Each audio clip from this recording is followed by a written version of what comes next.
Ashamaa harka fuunee kabajamtoota Qaroo Miidiyaa.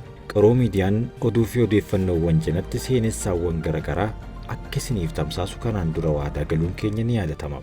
Isaan keessaa kan guyyaa har'aatiif qabanne kunooti.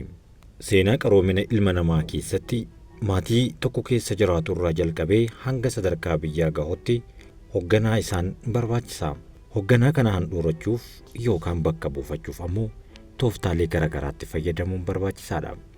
Addunyaan tun dhaloota Kiristoos dura bara jabana Mesopotaamiyaa, Maayaa, Roomaa fi achi duras hawaasa isaanii eeguu fi seera dhabdummaan akka hin babal'anne gochuuf naannawa jiranitti abbaa araddaa yookaan bulchaa filachuun waan baratamedha. Akka biyyaatti garuu haalli ittiin bulchaa isaanii bakka buufatan garaagarummaa haa qabaatu malee kaayyoon isaan filataniif wal fakkaataadha.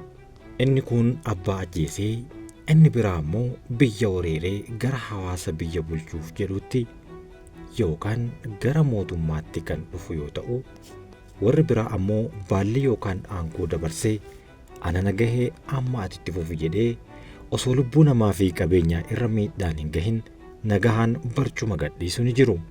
Biyya keenya Itoophiyaa keessattis durirraa eegalee sirna gadaa keessaan karaan nagahaan baalli yookaan barcuma waliin dabarsuu kun jiraatus seenaa dimokiraasii warra adii dhihaa keessatti garuu akka lakkoofsa Girigooriyaatti gurraandhala 4 bara 1797tti Joorji Waashingtaniin hojii irra kan ooledha.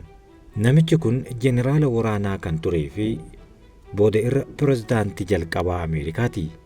Gahee inni biyya isaatiif godhee fi shoora inni baate irraa kan ka'e abbaa Ameerikaa jedhamee waggoota hedduu dura faarfame har'as faarfamaatii kan inni jiru.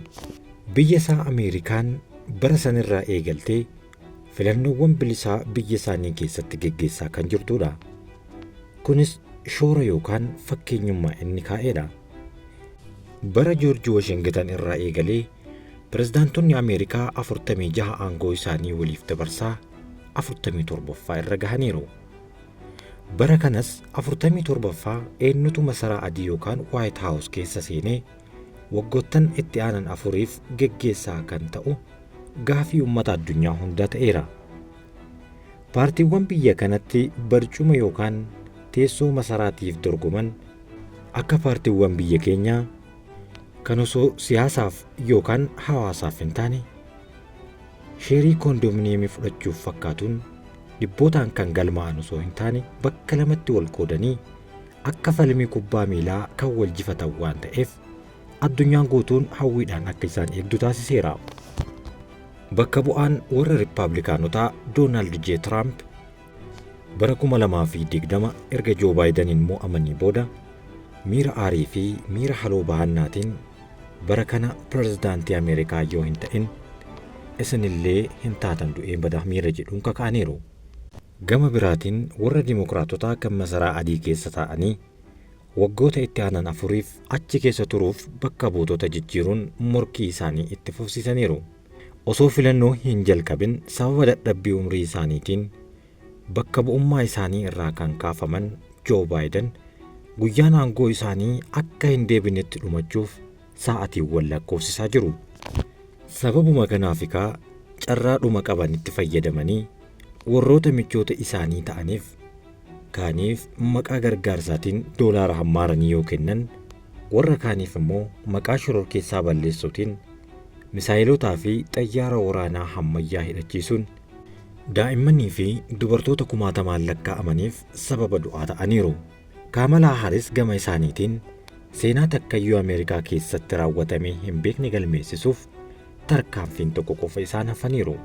Haaris wanta adda isaan godhu keessaa tokko seenaa filannoo Ameerikaa keessatti pirezidaantonni 46 dhiira yoo ta'an marsaa ammaa kana yoo mo'atan dubartii Ameerikaa bulchite nama jalqabaatii kan ta'an.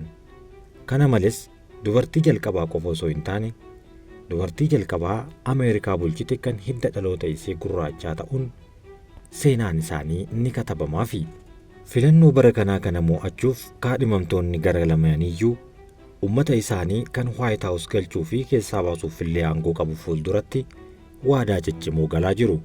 Amala isaanii keessatti waadaa galan hunda kan hojiitti hin hiikne bakka bu'aan warra Rippaabilikaanotaa Doonaald J. Tiraamp yoo filannoo bara 2024 kana darbe jalqaba irratti hojiin koo jalqabaa godaantota Ameerikaa keessa jiran hunda gara hidda dhaloota isaaniitti nan deebisa kan jedhu yoo ta'u, itti aansuunis ammoo waraana Gaazaatti alseerummaadhaan baajetuma Ameerikaatiin boombii roobsu kana guyyaa tokkotti hundi isaa irraa nan gogsa jechuun waadaa amanuuf nama shakkisiisu galaniiru. Garuu waadaan galame kun dhugaa hojiitti hiikamamoo maluma ittiin White House'itti galan kan jedhu gaafii uummata addunyaa hundaa ta'eera. Kaamalaa Haaris illee yoo ta'an kakuun isaan waltajjii hunda irratti taasisan hangam dhugaa akka ta'e beekamuu baatus imala gara barcuma biyyattiitti taasisaniif foon mogolee ta'ee isaan kan fayyadudha. Kunis ta'ee sana akka mammaakni biyya keenya alli fagoo jiraa jennaan ittuu gabbaana jedhe amma torban yookaan guyyoota osoo hin taane sa'atiiwwan lakkaa'achuun eegalaniiru. Eenyuyyuu haa qabatu, eenyuyyuu haa bulchuu, waggaan itti aanu baha fagoo, baha giddu galeessaa fi biyya keenya keessattis kan nageenya waaraan itti dhageenyu nuuf haa ta'u jechuun hawwii Qaroo Miidiyaati. Kabajamtootaa fi jaallatamtoota Qaroo Miidiyaa waan nu dhageeffattaniif guddaa galatoomaa. Qaroo Miidiyaa sheer, laayik, sabiskiraayib gochuun nu cinaa dhaabbadhaan dhaamsa obbolummaati.